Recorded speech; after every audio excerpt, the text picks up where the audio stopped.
이재명 대표 계좌 추적은 이미 시작이 됐고 과연 소환 조사까지 갈 거냐? 소환 조사를 한다면 그거는 뭐 언제쯤이 될 거냐?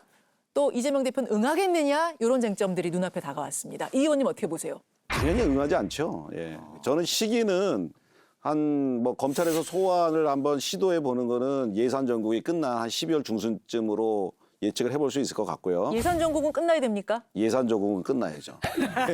예산 전국 여당 입장에서. 여당이고 야당이고 내년도에 준예산 편성해서 할 수는 없지 않습니까? 예, 예. 그래서 예산 전국이 끝나면 한 12월 중순께 이제 소환을 시도할 텐데 당연히 뭐 응하지 않겠죠. 안 하면 체포 동의안을 국회에다 제출할 텐데 그럼 그 체포 동의안을 민주당이 반대하느냐 찬성하느냐 여기에 따라서 방탄 정당이 되느냐 아니면 진실을 향해 가는 정당이 되느냐 그 기로에 서게 됩니다. 어떻게 할 것 같습니까?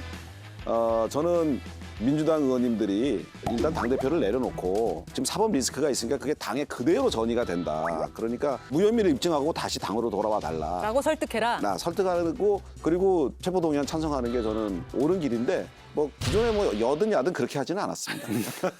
설득하실 거예요? 그러니까 타이밍까지 다 특정하시지 않습니까? 예산 끝나고 난 뒤에 타이밍까지 특정을 하세요. 뭐 내 말 듣고 검찰이 그렇게 하면 내가 엄청 대단한 사람이지. 그러니까 저 사실은 이제 이양수 의원님 하면은 윤석열 대통령의 복심 중에 복심 아닙니까? 아 그래요? 아니 저도 모르는 사실을 처음 알았네. 대통령 선거 기간 중에 대변인 하셨잖아요. 사실은 그때는 수석 윤핵관 대변인이죠. 맞으셨어요. 아 선거 때는 내가 수석 대변인이었기 때문에 윤핵관 맞는데 권력의 핵심은 인수인데 제가 인수위를 못 갔잖아요. 그래서 그 다음부터는 핵자가 떨어지고 아니다가 그냥 지금은 그냥 관입니다. 아니시랍니다. 아니라는 말씀은 안 하잖아요. 관이래잖아요. 가는 거 그냥 아니다. 국회의원 관이지 거기도 관이고 나도 관이고. 저는 이재명 대표 소환은 불가피할 것이라고 봐요. 이 대표는 응하겠습니까? 응하지 않죠. 저는 역시. 근데 응하지 않을 가능성에 더해서 이 대표의 계산 속으로는 지난주에 그 최고위원회 끝나고 했던 발언을 보니까 강경투쟁을 할 것 같아요. 아 쇼다. 네, 강경투쟁을 할 것 같아요. 연기도 못하는 쇼다. 뭐 그렇죠. 이런. 강경 해볼 테면 다 해봐라. 다 이런 해봐라. 이야기인데 털어봐라. 강경투쟁한다는 건 뭐냐면 국회의사당 그 마당에다가 이제 천막을 치고 농성할 것으로 보여요. 아 더 구체적으로 그래서 얘기하시네요. 저는 그러니까 아주 이거 제가 신났어요. 지시한다고 되는 게 아니잖아요. 근데 그렇게 하면서 이게 무슨 뭘 누리냐면 이재명 대표는 나 혼자가 아니다. 나는 제1야당의 대표다. 끝까지 천막을 치고 단식 논쟁을 해서 민주당과 자신을 혼연일체로 좀 만들 거라고 봐요. 확신한 건 신난 거 소환 같아요. 시점이 그렇게 빠르지 않을 수도 있다고 봐요. 왜냐하면 제1야당 대표를 여러 번 부르기 어렵기 때문에 한 번 불러서 어쨌든 검찰이 수사를 다 하고 혐의를 입증하려면 상당한 어쨌든 이재명 대표하고 연관성을 확인한 뒤에 불러서 소환을 하지 않을까 싶고 그 연대가 아니라 뭐 해 넘길 거라고 보세요? 뭐 그럴 수도 있다고 봅니다. 그리고 뭐 소환에 응할지 안 할지야 그때 가봐야 알겠죠. 민주당 내부도 굉장히 복잡할 것 같은데 그러나 만약 이제 소환에 응하지 않음으로써 체포 동의안 같은 게 국회로 온다. 그러면 민주당이 정말 실험대에 오르게 되는 거죠. 자, 전 의원님의 이제 얼굴을 딱 클로즈업 해주세요. 그래서 사실 그런 상황이 안 오기를 뭐 민주당은 바라고 있겠지만 할 가정은 겁니다. 그거 안 할 거면은 이런 식으로 피의 사실 막 공표하고 이런 식으로 막 전방위적으로 수사를 하겠습니까? 압수수색을 240번이나 하겠습니까? 자, 그럼 소환 조사가 있을 것이다라는 데까지는 네 분이 다 이견 일치를 봤는데 그럼 민주당은 어떻게 할 것이냐? 이재명 대표는 어떻게 대응해야 될 그러니까 것이냐? 제가 꼭 드리고 싶은 말씀은 마음대로 하시라. 다만 대한민국이 법치주의라는 것을 윤석열 정부는 증명을 해야 될 겁니다. 어떻게? 수사가 공정해야 된다. 자, 그래서 제가 자, 그 이야기 하기 전에 그래서 제가 준비했습니다.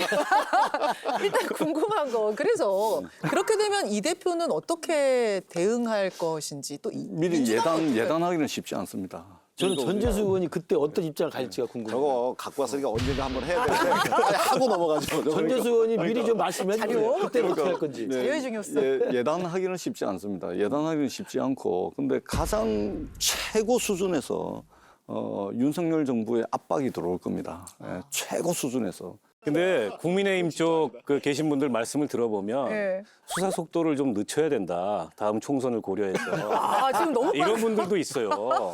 아니 근데 총선까지 가져가야 된다. 인위적으로 그건 다 개인의 뇌피셜이고 희망사항인 거죠. 지금 민주당의 당대표거든요. 당대표를 소환한다고 해서 이게 바로 기소로 이어지는 게 아닙니다. 사실 지금 대장동 일당들이 들어가서 재판을 받는 과정에 이재명 대표와 연관된 일들이 있습니다. 네. 그런 것들이 유죄로 드러날 때 아, 이재명 대표도 연관되어 있고 유죄로 가져갈 수 있겠구나. 이런 확신이 들 때 이제 기소 여부를 결정하고 이렇게 하지. 근데 그거는요, 상당히 그러면은 그 대장동 일당의 재판이 어느 정도 진행되는 상황. 그거를 보고서 결정할 거기 때문에 그 기소 시점이라고 하는 것은 그렇게 빠르게 올 수가 없는 거예요. 그럼 총선 때까지 질질 끌는 게 맞겠네요. 진짜 끄는 건 아니고 아니 그게 자연스럽게 그렇게 될 가능성이 있는데 그래서 제가 재차 민주당한테 말씀드리는 게 뭐냐면 네. 이재명 당대표와 지금 민주당의 고리를 끌어내지 않으면 민주당이 공당으로서 그 역할을 하기에 상당히 어려워질 수 있다. 지금 요 얘기만 한 5번째 하고 계시는데.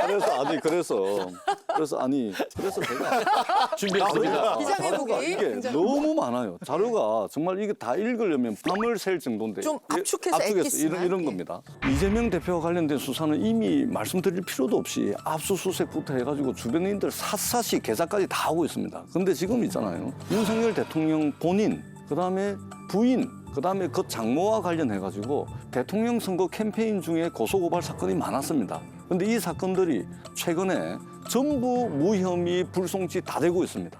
대한민국이 법치주의면 수사가 공정하게 진행이 돼야 됩니다. 어떤 범죄 혐의에 대해서는 예리하게 벼린 칼날을 들이대고 어떤 의혹에 대해서는 솜방망이 수사해버리고 아예 수사도 안 해버리고 이래버리면 이재명 대표와 관련된 어떤 수사 결과를 내놓더라도 수사가 공정하지 않다라고 국민들께서 판단하시면 이 수사는 윤석열 정부가 원하는 그런 결과와 완전 반대 방향으로 갈 가능성이 많다. 전 교수님 말씀하신 것처럼 검찰이 들여다보고 경찰이 들여다봐서 법리 해석 다 하고 법조문 다 하고 증거자료 다 확보해서 보니 불송치 무혐의로 나오는 거예요. 그러면 이게 이재명 대표 소환을 하니까 이 사람 없는 죄를 만들어서 해야 됩니까? 그건 말이 안 되는 거죠. 그건 단순한 기계적인 등치라고 보고요. 또 하나는 이 부분에 대해서 공정하지 않다라는 문제 제기를 할 수가 있어요. 야당에서는. 네. 근데 문제 제기를 공정하지 않다고 했다고 그래서 이재명 대표한테 가 있는 혐의가 없어지는 건 아니잖아요. 그건 구분해서 봐야 된다. 그러니까 불공정을 말할 수 있지만 불공정을 이유로 이재명 대표가 소환에 응하지 않고 천막을 쳐서는 안 된다는 말씀 드립니다.